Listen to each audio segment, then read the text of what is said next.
చింతల వీధి నుండి పాడేంత వరకు ఈ ప్రోగ్రాం అందిపోయి ఉన్నది. ఈ దేవుడు దిగబెట్టుకుంటున్నారు అందరు జనాలందరూ.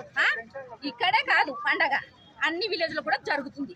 కానీ ఇక్కడ ఏమైందో సైడ్ ఉన్నది చాలా దూరం వరకు పెద్ద పెద్ద బస్సులే లారీల సైడ్ ఇచ్చుకొని వెళ్తున్నారు. అతని కళ్ళు దుబ్బుకుపోయిందా? జనాలు కనబడలేదా? ఆ సౌండ్ సిస్టమ్ వినబడలేదా? మేము ఇక్కడ నుండి పేషెంట్కి తీసుకెళ్లి హాస్పిటల్లో కూర్చుంటే కలెక్టర్ గారు భాగ్యలక్ష్మి గారు వచ్చారు. కానీ అక్కడ మేము ఆ బండికి మేము ఎదురుగా కూర్చున్నామండి, ధర్నా చేసాము. కానీ కలెక్టర్ గారు ఏ సైడ్ నుండి తప్పించుకొని వెళ్ళిపోయాడు. మా పిన్నికి మాత్రం ఒక సిమెంట్ కట్టు కట్టలేదు, ఒక ఏ గుడ్డముగా కూడా చుట్టలేదు.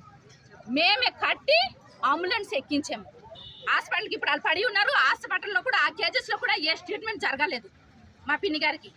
వాళ్ళ దిక్కు ఎవరు? కోమలు ఉంది మా పిన్ని. ఇప్పుడు మా పిన్ని పరిస్థితి ఏంటి? ఒక పిల్లకైతే అమ్మ నాన్న తల్లి తండ్రి ఎవ్వరు లేరు. ఆ పిల్లకు ఒక చెయ్యి ఇరిగిపోయింది. ఆ పిల్ల ఆ పిల్ల దొడ్డి ఎవరు చేస్తారు? ఆ పిల్ల సేవ ఎవరు చేస్తారు? ఆ పిల్ల కోలుకునేంత వరకు ఎవరు చూసుకుంటారు? ఈ ప్రజలకి న్యాయం ఎవరు చేస్తారు? చెయ్యండి. ఆ అమ్మాయి కూడా వికలాంగుంది.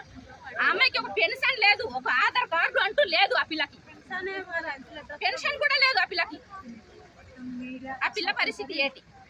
ఆ పిల్లకి కానీ ఈ చనిపోయిన వాళ్ళకి ఇప్పుడు ఆ పేషెంట్లకి ఈ న్యాయం ఎవరు చేస్తారు?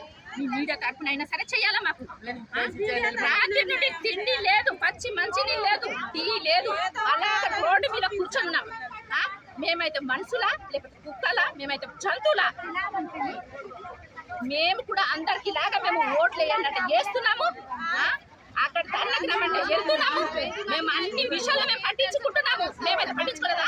మేము కూడా మనుషులే కదా, అధికారులు చెప్పినట్టు వింటున్నాం కదా. మీడియా తరఫున మాకు ఏం న్యాయం చేస్తారో చేయండి.